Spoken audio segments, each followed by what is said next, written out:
नमस्कार, आदाब। Freedom express में आप सबका स्वागत है।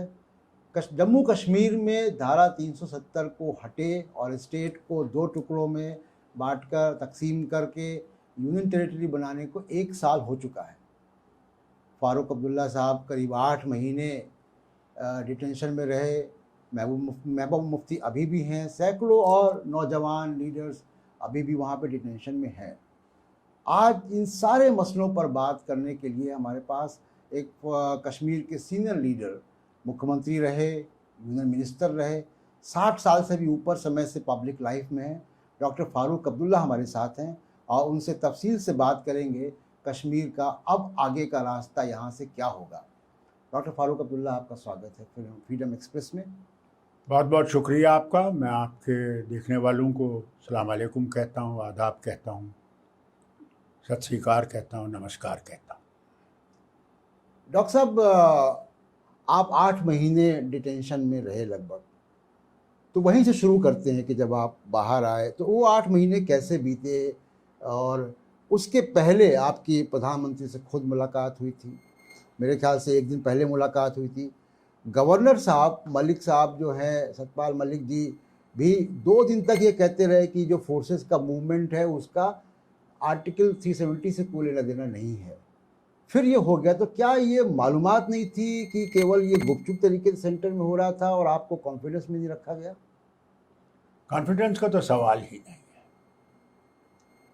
जब हम इनसे मुलाकात करने गए भी तो उन्होंने कोई ऐसी इंडिकेशन नहीं, जबकि मैंने उनसे कहा साहब ये जो फौजें आप भेज रहे हैं, क्या हमें लड़ाई के लिए तैयारी करनी है? पाकिस्तान से लड़ाई होने वाली है क्या, या चीन से लड़ाई करने वाले हैं आप क्या?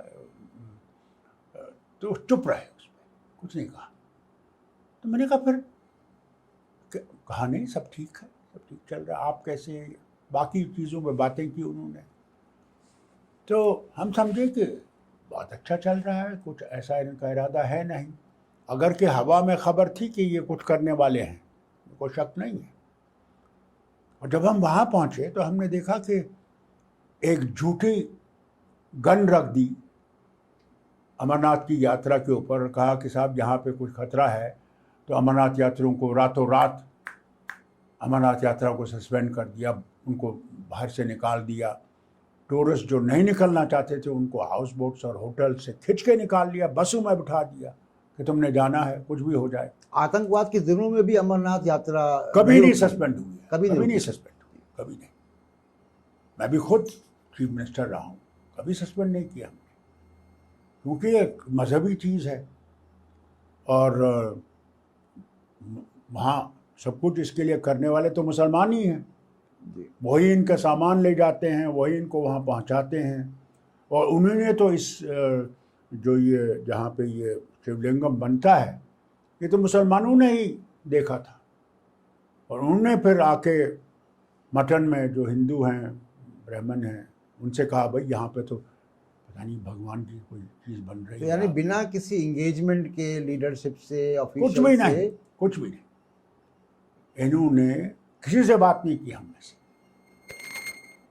महबूबा मुफ्ती जो इनके साथ बैठी हुई थी इतने वक्त, इनकी हुकूमत में बैठी हुई थी, मैंने उनसे भी कुछ बात नहीं हुई और एकदम से ये हुआ। और फिर ये कहना कि साहब 370 जो था ये वहाँ की डेवलपमेंट के लिए ख़तरा था, वहाँ पीछे हो गए थे और 3 ख़ानदानों ने लूटा था, लोगों में ये फैला दिया। तो मैं इनसे ये पूछता हूँ कि साहब मुझे ये बताइए, शुक्र है अल्लाह का कि आज़ाद साहब ने, गुलाम नबी आज़ाद साहब ने राज्यसभा में पूरा बयान किया गुजरात को लेके और कश्मीर को लेके कि दोनों में क्या फ़र्क है। और उसमें ये दिखा दिया उन्होंने, आंकड़े दिखा के, कि कश्मीर गुजरात से बेहतर है। तो अगर हम कश्मीर गुजरात से बेहतर है, वो तो 370 में ही हुआ। अगर लूटा होता तो फिर रियासत तो उठती ही नहीं।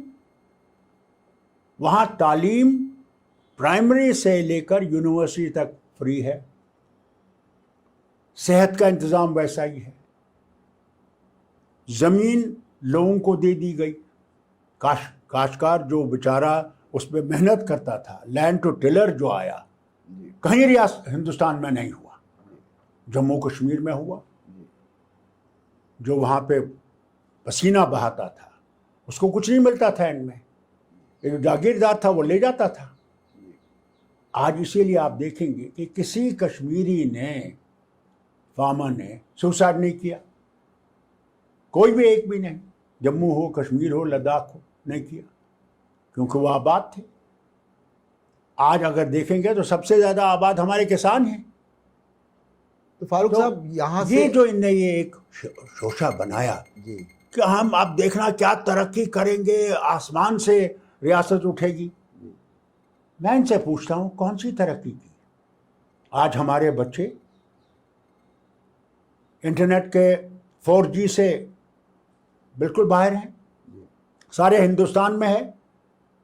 आज हमारे दुकानदार, इंडस्ट्रियलिस्ट, जिनका सारा डिपेंडेंट आज इस पर है, वो भी नहीं है। हिंदुस्तान में अगर ये दिल्ली में कर दें, मैं तो समझता हूँ 2 दिन में दिल्ली कोलैप्स हो जाएगी। और कहते हैं नहीं जी ये तो टेररिज्म को बढ़ा रहा है। मैं आपसे कहता हूँ साहब, अगर टेररिज्म हमारे वक्त में था, वो कहते हैं कि साहब टेररिज्म के साथ ही, आज हम नहीं हैं, आज ये क्या हो रहा है? रोज बंदूकें चल रही हैं, रोज लोग मर रहे हैं, यानी कोई दिन नहीं है। फारूक साहब आप वाजपेयी जी के साथ रहे एनडीए में, रहा मैं, और उमर अब्दुल्ला मिनिस्टर भी थे, मिनिस्टर एक्सटर्नल अफेयर्स थे, MOS थे, और वाजपेयी जी ने एक पहल शुरू की थी जमहूरियत, कश्मीरियत और इंसानियत की। बिल्कुल की थी। नरेंद्र मोदी, प्राइम मिनिस्टर नरेंद्र मोदी ने भी कहा कि हम भी वही जमहूरियत, कश्मीरियत और इंसानियत का सिद्धांत लेके चलते हैं। अब आपको क्या लगता है कि यहाँ से आगे का क्या रास्ता है? मैं समझता हूँ इनको तो या तो जमहूरियत पता नहीं है, इंसानियत पता नहीं है, तो कश्मीरियत कहाँ से इनको पता होगी? आज भी देखिए हिंदू बहुत कम रहे हैं, अभी गांव में हैं लोग। अभी कुछ दिन पहले ही एक बूढ़ी हिंदू औरत गुजर गई, उसका 10 संस्कार सब मुसलमानों ने किया। क्या कहीं ये होता है? यहाँ तो मुसलमान को लिंचिंग में मार डालते हैं, कहते हैं इसके घर में गाय का गोश्त है, जब वो नहीं है। तो ये इन्होंने इस हिंदुस्तान को बना रहे हैं जहाँ मैं समझता हूँ कि ये चाहते हैं कि एक ही नजरिए के लोग हों, एक ही धर्म के लोग हों, और वही जो है हिंदुस्तान बना सकता है। इनको इस गलत फहमी से निकलना चाहिए। जब हिंदुस्तान बना था तो कश्मीर ने जो इलाक़ कर हिंदुस्तान से किया, वो हिंदुस्तान था जो सबके लिए था, बराबर था। हिंदुस्तान मुसलमानों के लिए, हिंदुओं के लिए, सिखों के लिए, जो भी यहाँ रहने वाले थे, जिस मज़हब से वो ताल्लुक़ रखने वाले थे, जो ज़बान बोलने वाले थे। फारूक आज साहब, वो हिंदुस्तान नहीं रहा। फारूक साहब, मुझे अफसोस से कहना पड़ता है, क्या हमने 2 नेशन थ्योरी नहीं मानी जिन्ना साहब की? हमने कहा गांधी का ये बेहतर है, मगर आज हमें सोचने पे ये करता है कि भाई क्या वो सही थे हम कि गलत थे? इसी पे मैं पूछना चाहता हूँ कि आपको मतलब पब्लिक लाइफ में 60 साल लगभग हो गए, आप 80 के ऊपर की आपकी उम्र है। आपके फादर ने एक बड़ा रोल, तारीखी रोल प्ले किया कश्मीर को भारत से इंटीग्रेट करने में, और बड़ी कीमत भी चुकाई उन्होंने, जेल भी उनको नेहरू ने भेजा, सारी चीज़ों से होकर गुजरे। और आप एक वर्सटाइल पर्सनालिटी हमको दिखते हैं, जब हम देखते हैं कि एक ऐसा कश्मीरी पॉलिटिशियन जो कृष्ण के भजन भी गाता है, जो डॉक्टर भी है, और अब आपको यूनियन में मिनिस्टर रहे। अब आपको कहा जाता है कि आपकी पेट्रियाटिज़म पे शक किया जाता है। मेरी पेट्रियाटिज़म हर वक्त शक था, ये नहीं कि आज ही शक है। मुसलमान पे हर वक्त शक रहा है। इन्हें ये दिखता नहीं है कि मुसलमान इसी मुल्क इसी ज़मीन से आया है और इसी ज़मीन में जाना है, उसने कहीं और नहीं जाना। मगर इनको हर मुसलमान पे शक है। ये तो अफसोस है मुझे, कब इनकी वो नजरें खुलेंगी कि मुसलमान इनसे ज्यादा हिंदुस्तानी है। क्या ये भूल गए ब्रिगेडियर उस्मान को? आप आइए देखिए, राजौरी में एक जगह है, जंगड़ कहते हैं उसको। उस वक्त हिंदुस्तान की फौजें अलग अलग बादशाहों की थी, राजों की थी, और उनको कमांड करना आसान नहीं था। तो जब वो जंग हुई पाकिस्तान के साथ, तो ब्रिगेडियर उस्मान, नॉर्मली आप देखेंगे जो ये जनरल हैं ये पीछे रहते हैं और पीछे से ये कमांड करते हैं। वो आगे थे, क्योंकि ये जानते थे कि ये फौज जो है ये बहुत से राज्यों की है, इनमें खलबली हो सकती है। और बंकर पे जब इनके वो पड़ गया गोला, ये गुजर गए। क्या इनको याद है वो? फारूक साहब, दर्शकों से इसको देख रहे हैं कि कश्मीर की समस्या 2 कदम आगे चलती है तो 3 कदम पीछे होती है, और ये इस धारा 370 हटने के बाद फिर वैसे ही कुछ नज़र आ रहा है। क्या तस्वीर आगे की आप देखते हैं, आगे कैसे होगा? एक पहली बात। दूसरी कि क्या प्रधानमंत्री से आप मिले आने के बाद? पार्लियामेंट चल रही है, या मिलेंगे? देखिए, मेरा कोई मिलने से फायदा क्या है? जिनका मकसद वो हो जो मैं समझता हूं इस मुल्क की बर्बादी का है, तो मिलेगा क्या?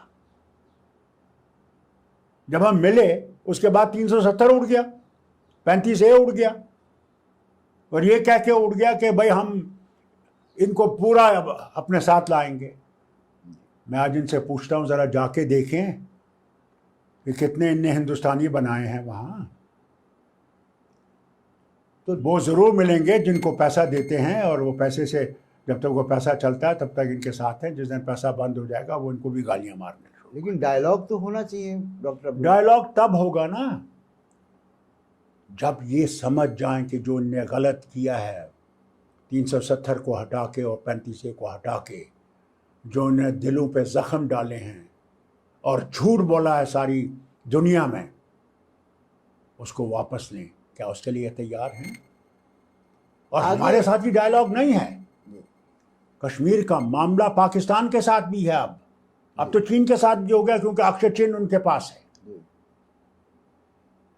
मगर चीन के साथ ये बात करने के लिए हर जगह जा रहे हैं। रूस से भी कहते हैं कि भाई हमारी मेहरबानी करो, हमें इससे बचाओ। अमेरिका से भी कहते हैं हमें इनसे बचाओ।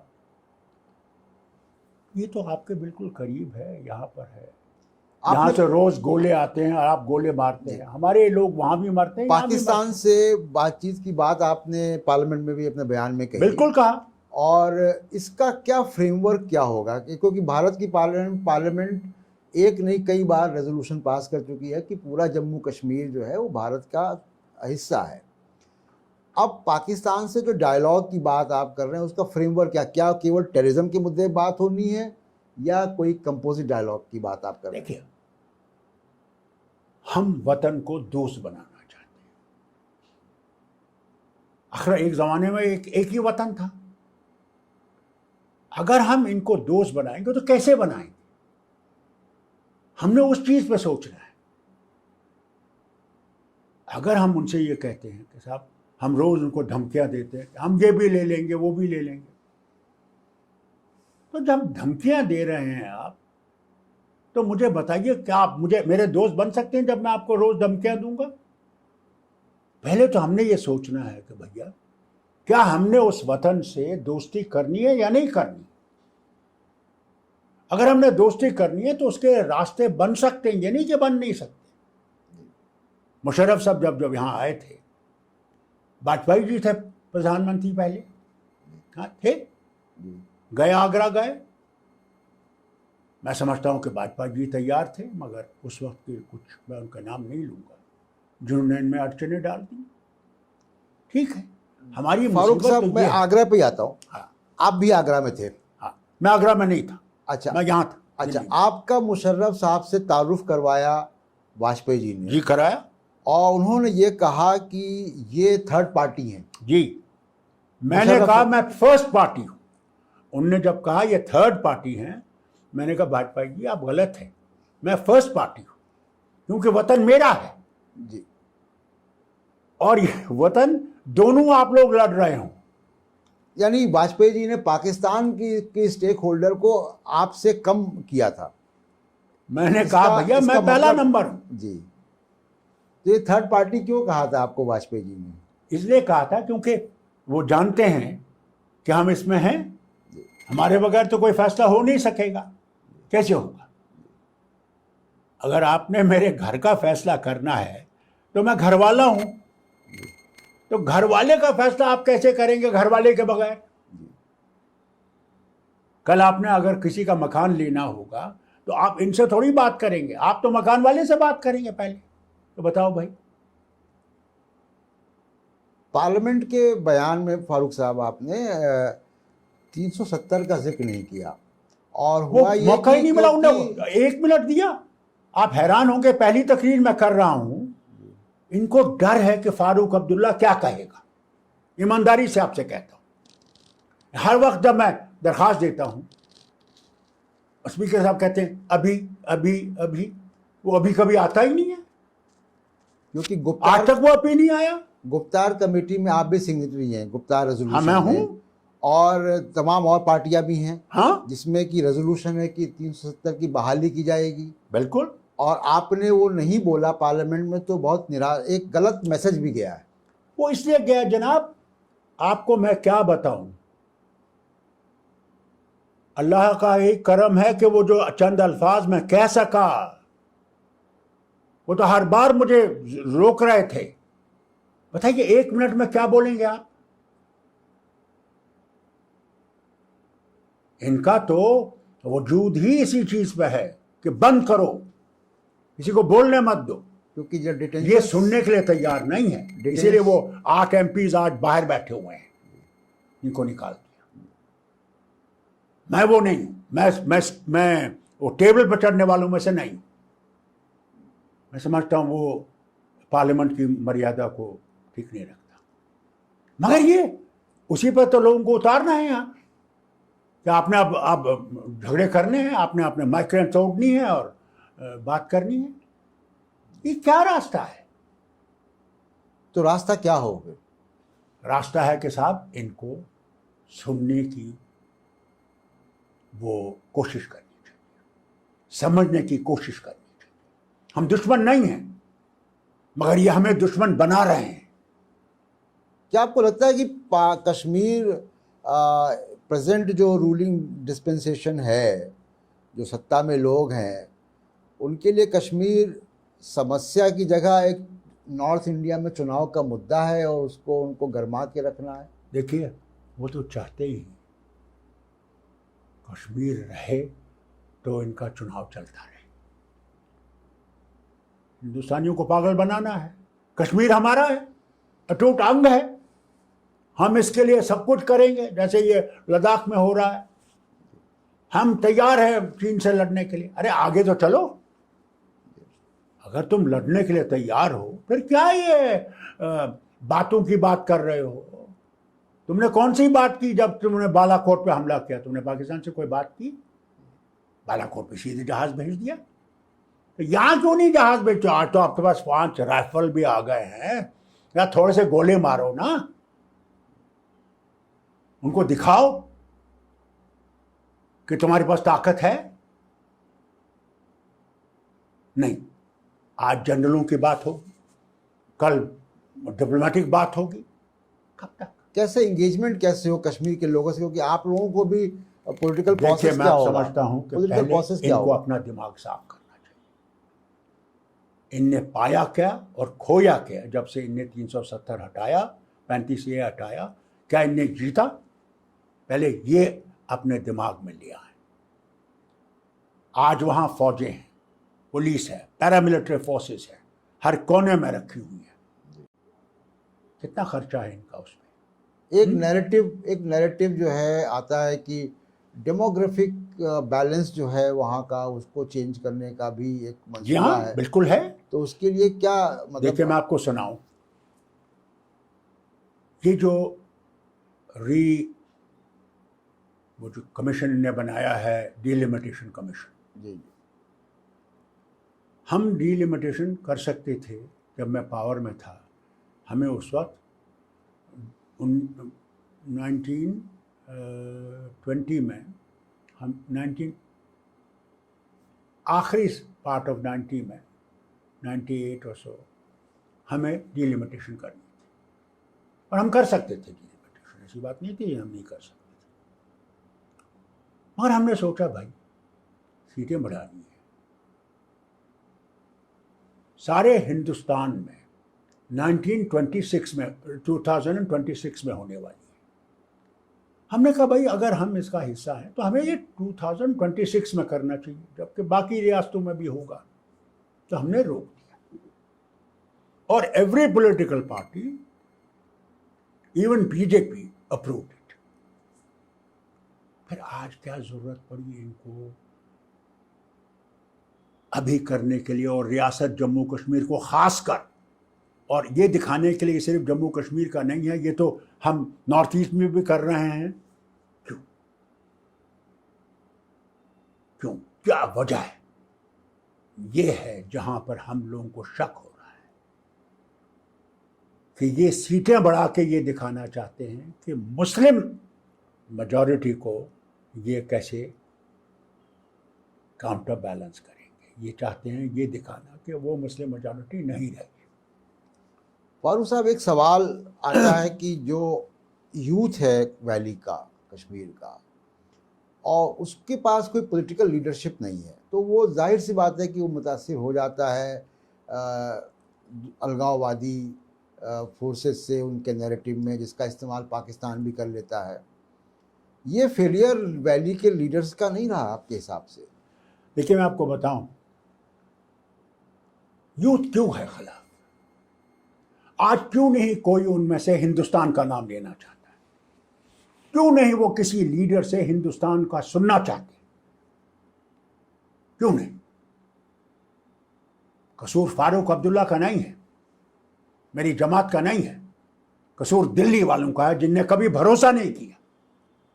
तो आपको भी आज हालत यह है कि हमारे बच्चे बेकार पड़े हैं, इंजीनियर, डॉक्टर्स, एग्रीकल्चर ग्रेजुएट्स, जो भी डेंटल ग्रेजुएट्स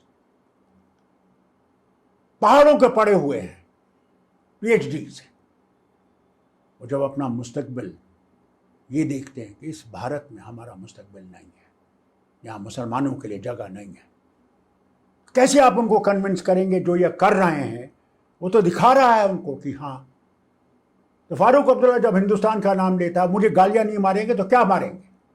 क्या फूल डालेंगे? वही मैं पूछ रहा था कि वैली में, कश्मीर में आप दिल्ली वाले माने जाते हो, दिल्ली वाले आपसे बात नहीं करते। जनाब, यही तो अफसोस है मुझे। मुसलमान मुझे काफिर समझता है और काफिर मुझे मुसलमान समझता है। हमारी मुसीबत तो यही है कि जिनसे हमें उम्मीद थी उन्हें तो समझ ही नहीं आती। फारूक साहब, अभी भी सैकड़ों लोग डिटेंशन में हैं, आपके ऊपर भी एनएसए महबूबा लगा, मुफ्ती डिटेंशन में है। और हैरानी मुझे इस बात की है, पीएसए लगाया है किस बात पे? कल तक तो आपके साथ बैठी हुई थी, कल तक तो आपकी हुकूमत में थी। इतना क्या उन पे जुल्म किया जा रहा है? कोई जरूर बात होगी, या तो वो ये चाहते होंगे जो ये किया है वो करनी चाहिए थी और उसे नहीं माना। उसने कहा अच्छा हम तुम्हें दिखाएंगे। आप सैकड़ों की तादाद में हैबियस कॉर्पस अदालत के पास है।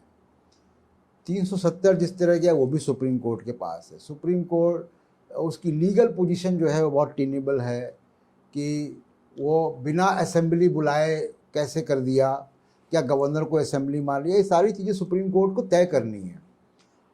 आपको क्या लग रहा है कि जुडिशरी का रुख क्या है? हैबियस कॉर्पस जो सबसे प्रायोरिटी का चीज़ होना चाहिए, उसमें जुडिशरी का रुख ढीला है। देखिए, जुडिशरी पे एस्पिरेशंस कास्ट करना सही नहीं होगा। क्योंकि तब भी इंसान को ये आखिरी उम्मीद रहती है कि ये इंसाफ करेंगे, क्योंकि उनको भी उसके सामने जवाब देना है जिसके सामने मैंने जवाब देना है कल। उसके लिए मुझे उम्मीद है कि ये उस चीज़ को याद रखेंगे कि उसकी कुदरत के पास फिर ये बच नहीं सकेंगे। मैं ना बच सकूँगा ना ये बचेंगे।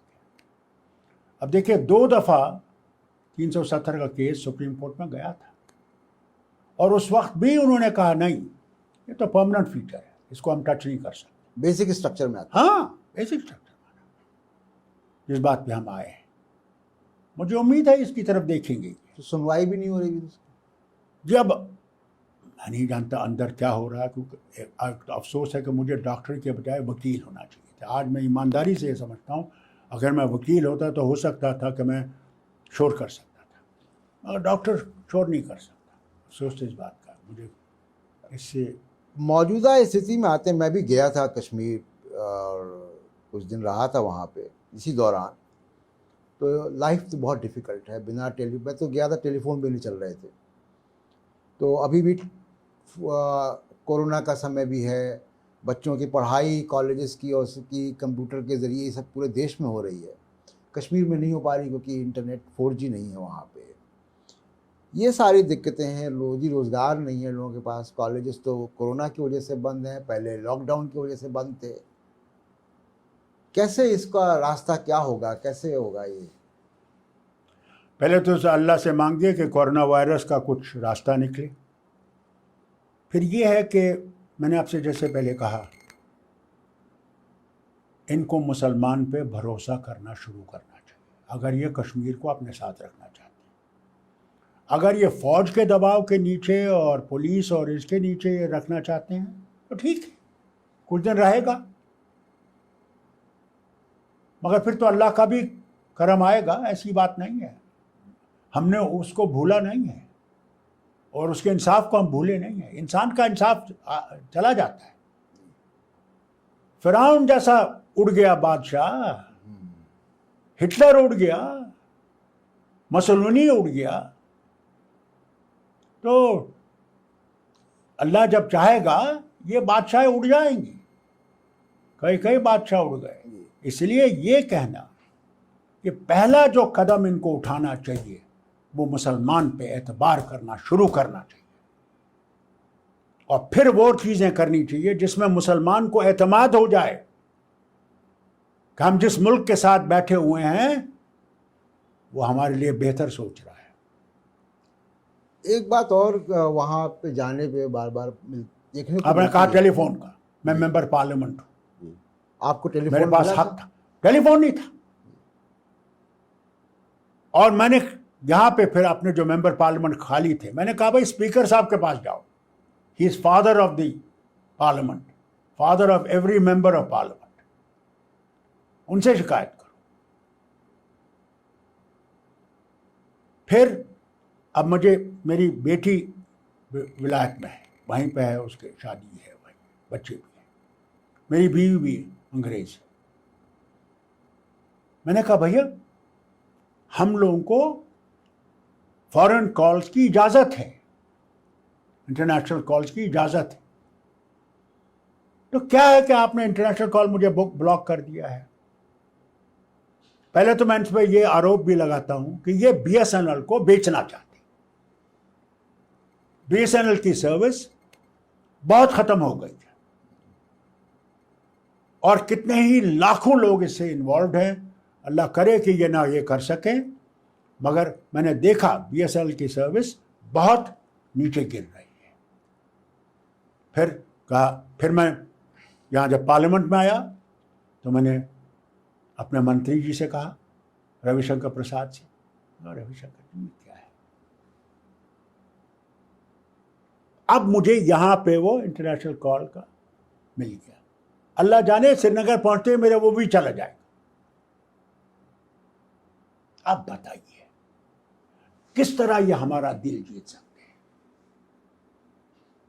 जब हर तरीके से ये इंसान को मुसीबतों में डालेंगे। तो क्या वो इनका नाम लेगा?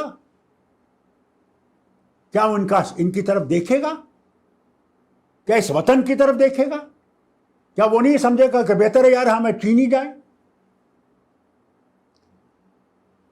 फारूक साहब, लेकिन एक दूसरा पहलू भी है। दूसरा पहलू ये है कि भारत के लोगों ने कश्मीरी लोगों को सर आँखों पे रखा है।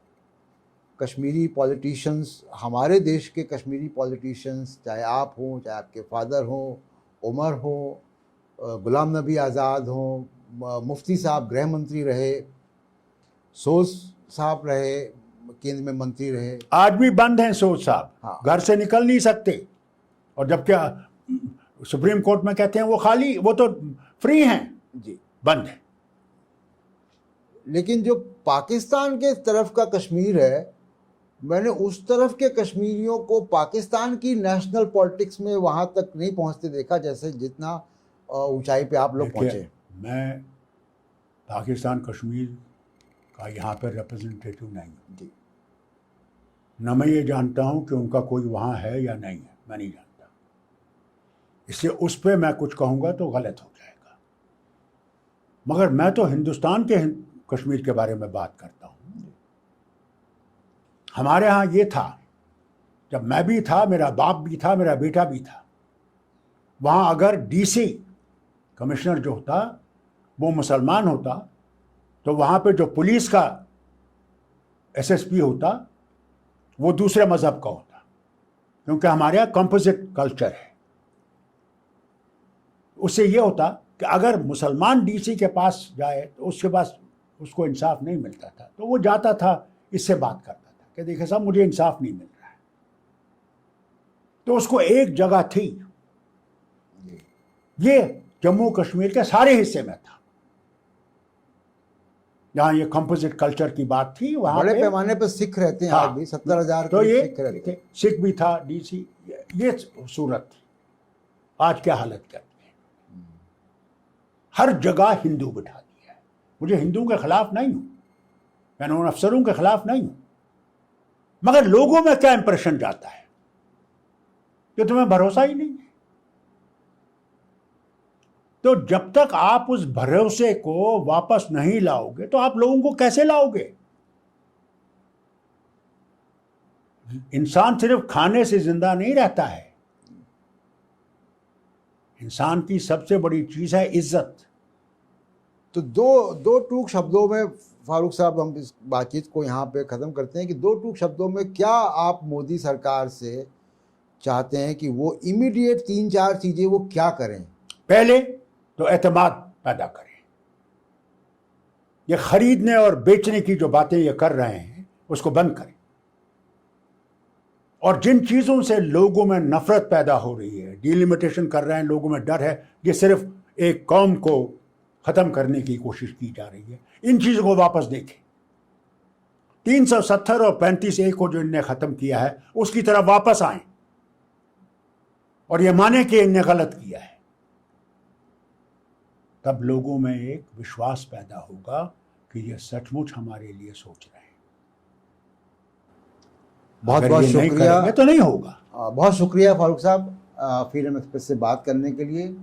और ये थे जम्मू कश्मीर के और सीनियर लीडर फारूक अब्दुल्ला साहब, डॉक्टर फारूक अब्दुल्ला।